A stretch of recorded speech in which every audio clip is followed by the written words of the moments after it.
नमस्कार, स्वागत है आप सबका दिन भर की तमाम बड़ी और अहम खबरों के साथ मैं हूं कवींद्र। शुरुआत हेडलाइन से। कालेधन के खिलाफ जारी रहेगी लड़ाई, प्रधानमंत्री ने नोटबंदी को बताया शुरुआत। जेटली का दावा, अर्थव्यवस्था को पहुंचेगा फायदा।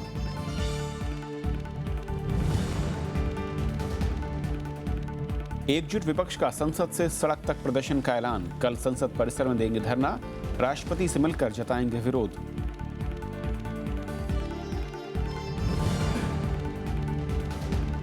प्रधानमंत्री के जवाब पर अड़ा विपक्ष, नोटबंदी पर दोनों सदनों में गतिरोध कायम, मरने वालों को मुआवजा देने की मांग।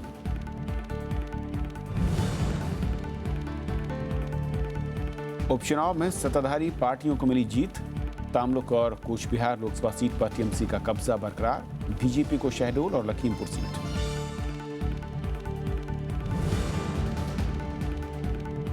हिमाचल में 3 भारतीय सैनिक शहीद, पाकिस्तानी सैनिकों ने एक जवान के शव के साथ की बर्बरता, बांदीपुरा में 2 आतंकी ढेर।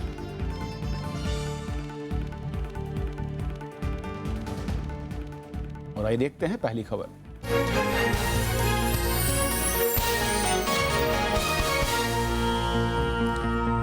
बीजेपी संसदीय दल की बैठक में प्रधानमंत्री नरेंद्र मोदी ने कहा कि काले धन पर रोक लगाने के लिए सरकार और कड़े कदम उठाएगी। इस बीच प्रधानमंत्री ने जनता की राय भी मांगी है। उन्होंने लोगों से एनएम पर सर्वेक्षण में भाग लेकर विचारों को साझा करने की अपील भी की।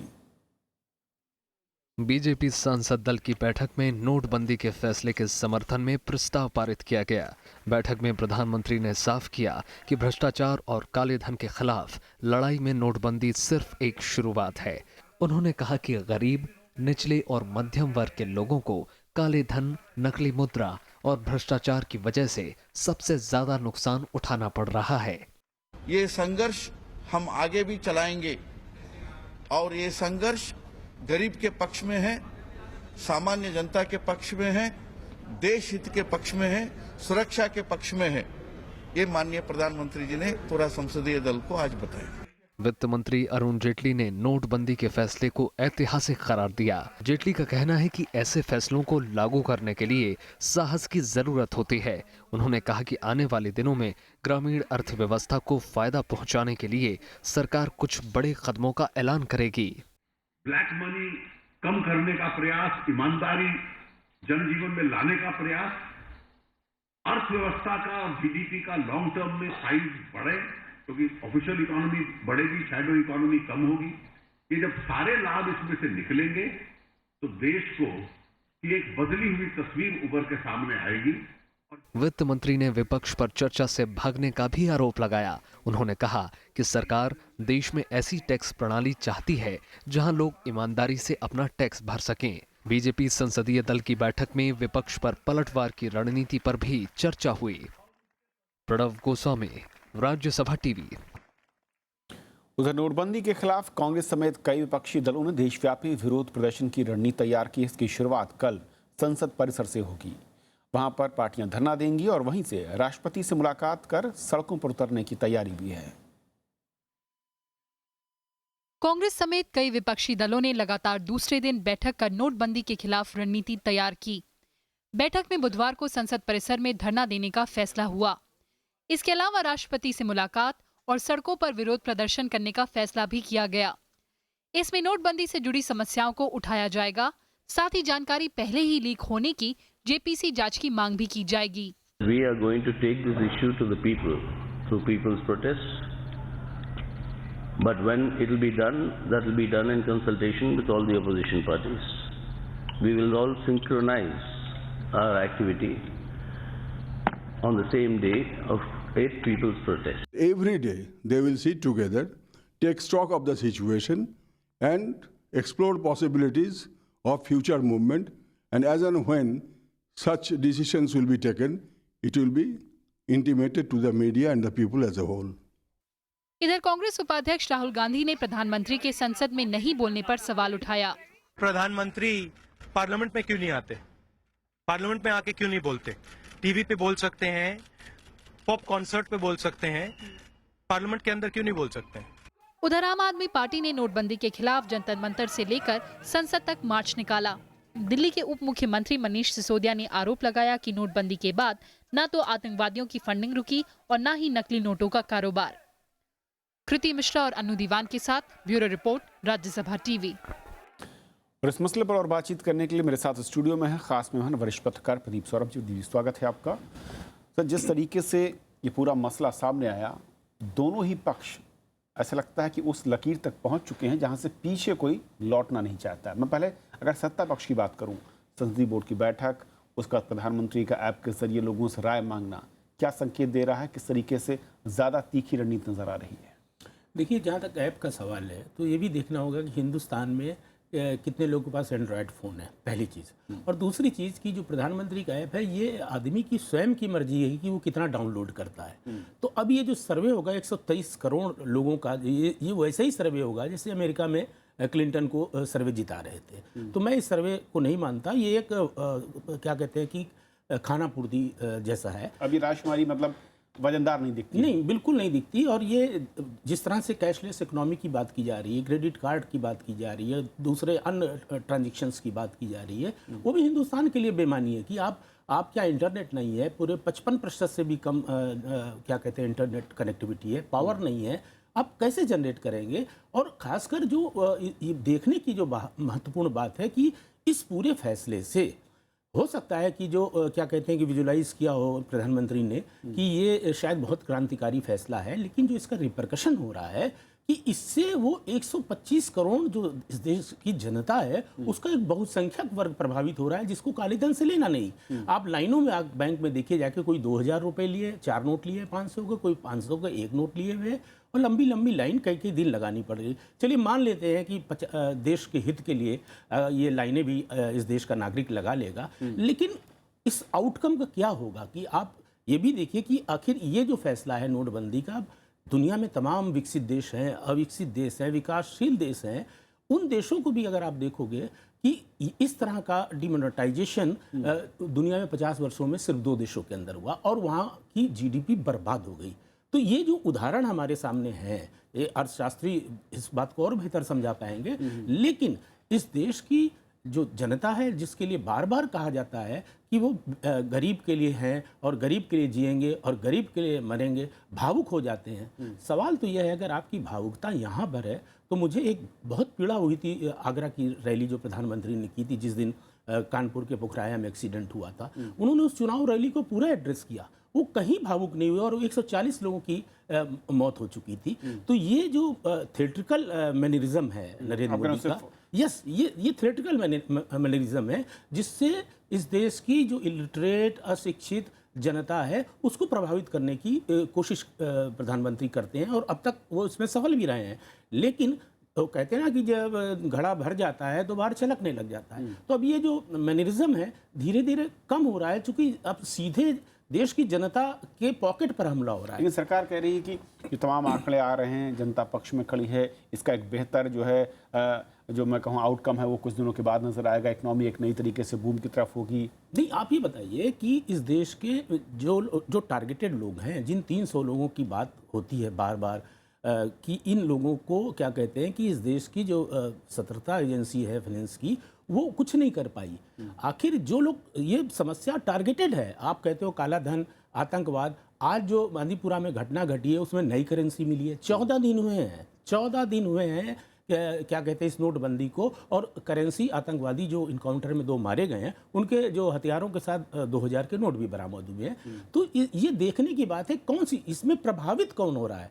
कि अगर मैं ये बार बार कह रहा हूँ कि प्रधानमंत्री कह रहे हैं 50 दिन दे दीजिए, अरे आपको तो देश की जनता ने 5 साल दिया है और अभी आपका 2.5 साल अभी बाकी है, आप 50 दिन की क्यों बात कर रहे हैं? आपके पास पूरे 2.5 साल हैं, आप अच्छा परफॉर्म कर सकते हैं। और मैं एक उदाहरण देना चाहूँगा कि 2008 की जो विश्वव्यापी आर्थिक मंदी थी उसमें भारत बच गया था और भारत ही नहीं बचा था, भारत के उद्योगपति भी बचे थे। अगर हालांकि भारत के उद्योगपतियों ने आर्थिक मंदी की आड़ में लोगों को रिट्रेंच किया था और उनकी तनख्वाहें कम कर दी थी, लेकिन जो उनकी एनुअल बैलेंस शीट थी वो घाटे में नहीं थी। वो इसलिए भी हम बचे, उसके 2 कारण थे कि जो हमारी सेविंग इकोनॉमी है, 2 तरह की इकोनॉमी है, क्रेडिट इकोनॉमी जिसको इस देश की में लाने की कोशिश की जा रही है। हम सेविंग इकोनॉमी वाले देश है, हमारा गरीब गुरबा हर आदमी अपने घर में बुरे दिनों के लिए बचा के रखता है। जब आप असफल हो जाते हैं तब आप अपनी माँ से कहते हैं जी हमें ये चाहिए, तो वो धीरे से निकाल के 20,000 रुपये, 50,000, जो जिसकी औकात है वो उस तरह का पैसा निकाल के आपको देती है।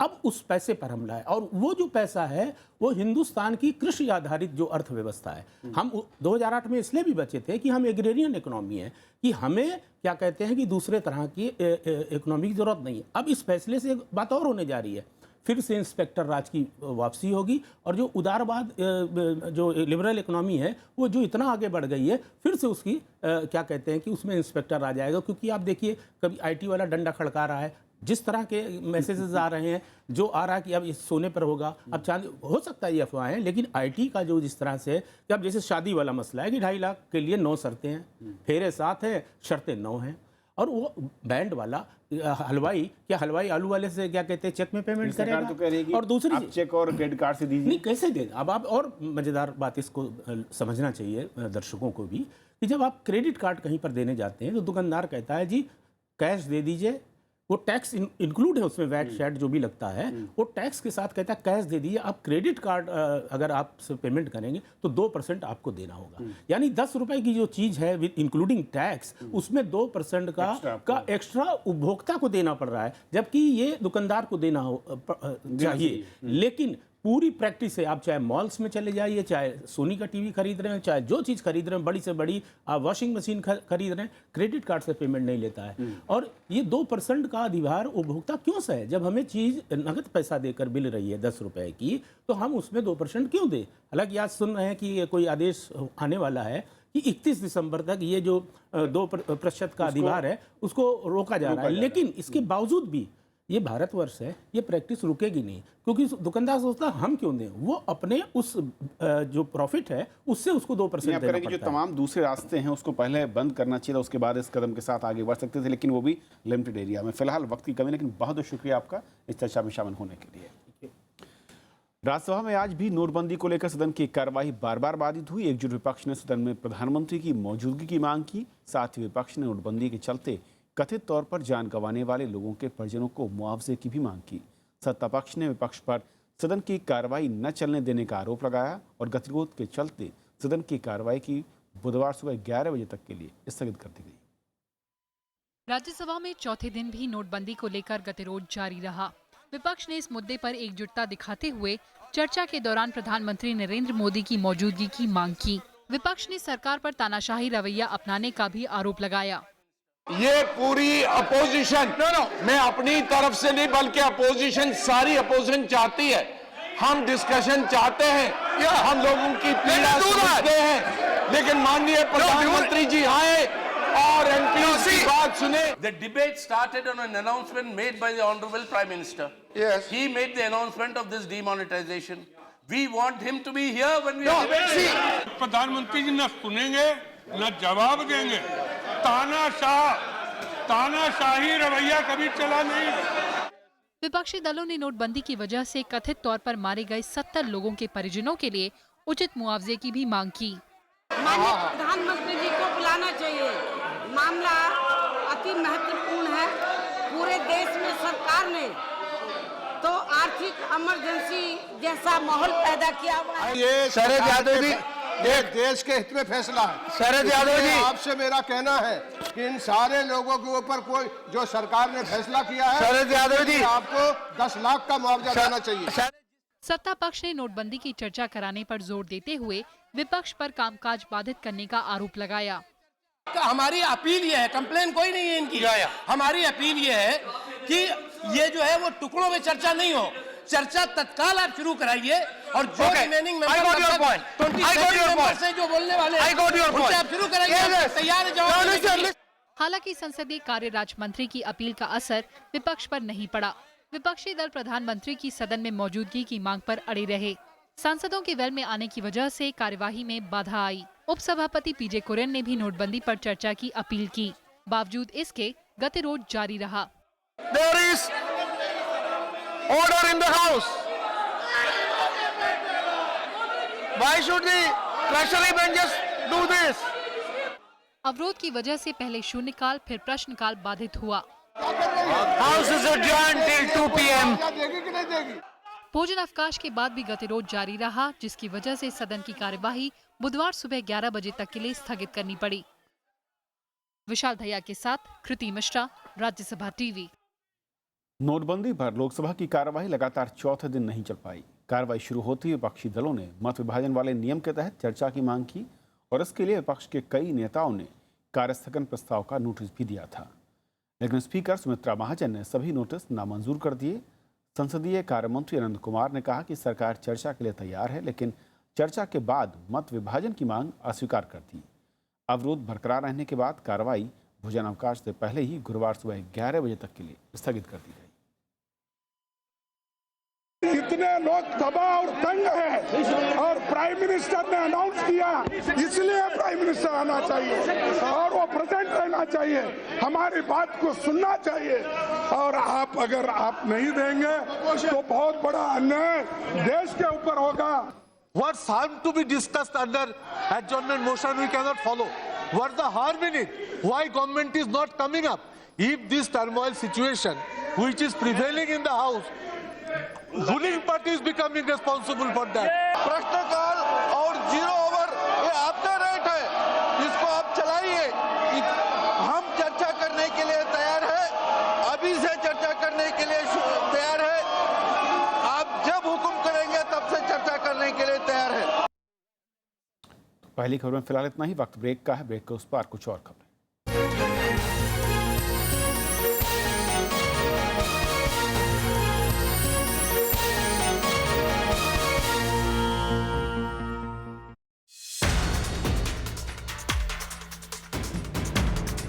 नोटबंदी पर सदन में गतिरोध, प्रधानमंत्री से बयान की मांग, सरकार का पलटवार, विपक्ष पर लगाया चर्चा से भागने का आरोप।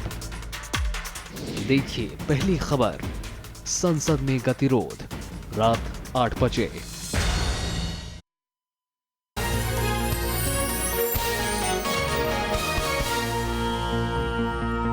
लोकसभा और विधानसभा उपचुनाव में राज्य की सत्ताधारी पार्टियों का दबदबा रहा है। लोकसभा की 4 सीटों में से 2 पर बीजेपी और 2 पर टीएमसी को जीत मिली है।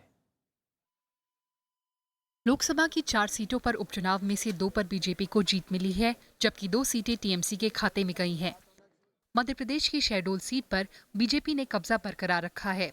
यहां बीजेपी उम्मीदवार ज्ञान सिंह ने कांग्रेस प्रत्याशी हिमाद्री सिंह को 60,000 वोटों से मात दी। असम की लखीमपुर सीट पर बीजेपी के प्रदान बरुआ ने कांग्रेस उम्मीदवार हेम प्रसंग पेगू को मात दी। पश्चिम बंगाल की तामलुक सीट पर टीएमसी उम्मीदवार देवेंदु अधिकारी ने सीपीएम की मंदिरा पांडा को करीब 5 लाख वोटों से हराया। राज्य की कूच बिहार संसदीय सीट पर टीएमसी के पार्था प्रतिम राय ने जीत दर्ज की। बीजेपी का एक भी वोट नहीं मिलने वाला है, नहीं मिलेगा भी। जनता का समर्थन विकास को मिला है, जन कल्याण को मिला। कार्यकर्ताओं ने अनथक परिश्रम किया, ये कार्यकर्ताओं के परिश्रम की भी विजय है। विधानसभा उपचुनाव में सत्ताधारी दलों का कब्जा बरकरार रहा है। पुडुचेरी के मुख्यमंत्री वी नारायण सामी ने नेलीथोप सीट से एआईएडीएम के उम्मीदवार ओम शक्ति सेगर को हराया। मध्य प्रदेश की नेपानगर सीट पर बीजेपी की मंजू दादू ने कांग्रेस उम्मीदवार को मात दी। पश्चिम बंगाल के मुंटेश्वर सीट पर टीएमसी के साइकत पांजा ने सीपीएम प्रत्याशी को हराया। अरुणाचल प्रदेश की हायुलियांग सीट बीजेपी की दंसाग्लू पुल ने जीती। त्रिपुरा की बरजाला और खोवई सीटों पर सीपीएम के झुमू सरकार और विश्वजीत दत्ता ने जीत दर्ज की। असम में बैथा लांगसो सीट पर बीजेपी की मान सिंह रोंगपी ने कांग्रेस उम्मीदवार को मात दी। Congress tried to, misguide the people of Assam, but people of Assam have taken a firm stand in this regard. They are very much in favor of the stand taken by Honorable Prime Minister of the country, Shri Narendra Modi ji. Tamil Nadu की तीनों सीटें एआईएडीएमके के खाते में गई। तिरुपरन कुंद्रम से एके boss, Aravakurichi से we Senthil Balaji और तंजावुर से एम रंगासामी ने जीत दर्ज की। इन सीटों पर बीते शनिवार को वोट डाले गए थे। नोटबंदी के बाद देश का ये पहला चुनाव था। Bureau report, Rajya Sabha TV. सरकार ने शादी वाले घरों को 2.5 लाख रुपए बैंक से निकालने की राहत दी है, लेकिन रिजर्व बैंक की कड़ी शर्तों से अब ये आफत बन गई है। इन शर्तों को पूरा कर राशि निकालना मुश्किल है। लोगों को हर तरह के भुगतान की रसीद जुटानी पड़ेगी। रिजर्व बैंक ने शादी खर्च के लिए माता या पिता के खातों से राशि निकालने के लिए कड़ी शर्तें रख दी हैं। खातों से 2.5 लाख रुपए निकालने के लिए शादी का कार्ड, मैरिज हॉल और कैटरिंग सेवा के लिए एडवांस पेमेंट की रसीद देनी होगी। 8 नवंबर को सरकार के फैसले से पहले खाते में जमा कराई गई रकम पर ही ये सुविधा मिलेगी। राशि उसी शादी के लिए होगी जो 30 दिसंबर या उससे पहले हो। शादी वाले परिवार को ये सूची भी सौंपनी होगी कि किन लोगों को और किस मकसद से राशि का भुगतान किया गया है। नकद राशि का इस्तेमाल सिर्फ उन्हीं लोगों को भुगतान के लिए किया जाना चाहिए जिनके पास बैंक खाता नहीं है। बैंकों को इस तरह की निकासी का रिकॉर्ड रखने के निर्देश भी दिए गए हैं। विपक्षी दलों ने आरबीआई की इस अधिसूचना की आलोचना की है। हिंदुस्तान में शादी एक उत्सव का मौका है, लोग आते हैं, रिश्तेदार दूर दूर से आते हैं। अब कैसे कमाएं? अब आपने जाकर 2.5 लाख किया, अब जो ज्यादा खर्च करना चाहता है ये उसका अधिकार है। उसने अपने पैसे पे अगर टैक्स दिए हैं, बैंक में रखा, तो उसका अधिकार बनता है। नोटबंदी के 2 हफ्ते बाद भी बैंकों और एटीएम में लोगों की कतारें लगी हुई हैं। लोग नकदी के लिए परेशान हो रहे हैं। नोटबंदी को लेकर दायर 2 याचिकाओं पर दिल्ली हाईकोर्ट में मंगलवार को सुनवाई हुई। केंद्र सरकार ने सुप्रीम कोर्ट में मामले के लंबित होने की जानकारी दी।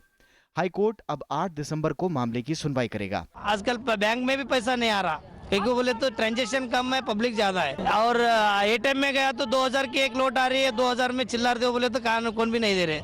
इस बीच केंद्र ने नोटबंदी के फैसले के क्रियान्वयन की स्थिति जानने के लिए एक समिति का गठन किया है। समिति के सदस्य राज्यों और केंद्र शासित प्रदेशों में जाकर हालात का जायजा लेंगे और 25 नवंबर तक अपनी रिपोर्ट सरकार को सौंपेंगे। Bureau report, Rajya Sabha TV. Jammu Kashmir के हिमाचल सेक्टर में पाकिस्तानी सेना की कार्रवाई में 3 सैनिक शहीद हो गए। पाकिस्तानी जवानों ने एक भारतीय सैनिक के शव को शत-विशत कर दिया। 29 अक्टूबर के बाद ये दूसरा मामला है जब शव के साथ बर्बरता की गई। सेना ने कहा है कि वो इस कायराना हरकत का पुरजोर जवाब देगी। यह हमला ऐसे वक्त हुआ जब पाकिस्तान की ओर से लगातार फायरिंग हो रही है। इस बीच उप सेना प्रमुख लेफ्टिनेंट जनरल विपिन रावत ने इस घटना की जानकारी रक्षा मंत्री को दी है। पाकिस्तान एक स्टेट नहीं, एक ऑर्गेनाइज स्टेट नहीं है, एक टेररिस्ट स्टेट है। और टेररिस्ट जिस प्रकार से बात करते हैं, लोगों की आंखें निकालते हैं, उसी प्रकार से एक्ट कर रहा है। तो हम ये हमारी लगातार मांग है कि उसको ये एक टेररिस्ट स्टेट के तौर पर जो है इसका डिक्लेयर करना चाहिए। कश्मीर के बांदीपुरा में सुरक्षा बलों के साथ मुठभेड़ में 2 आतंकवादी ढेर हुए हैं। मारे गए आतंकियों से भारी मात्रा में हथियार, इसके साथ ही 2000 के 2 नए नोट भी बरामद हुए। वहीं बीएसएफ ने भी अंतर्राष्ट्रीय सीमा पर एक घुसपैठिए को मार गिराया। कश्मीर के बांदीपुरा में सुरक्षा बलों ने मुठभेड़ में 2 आतंकियों को मार गिराया। खुफिया जानकारी के बाद सुरक्षा बलों ने हाजी गांव में तलाशी अभियान शुरू किया था, जिसके दौरान आतंकियों ने गोलीबारी शुरू कर दी। आतंकवादियों के पास से 2000 के नोट मिले हैं, साथ ही भारी मात्रा में हथियार की बरामदी हुई है। 2 heavily armed terrorists were neutralized.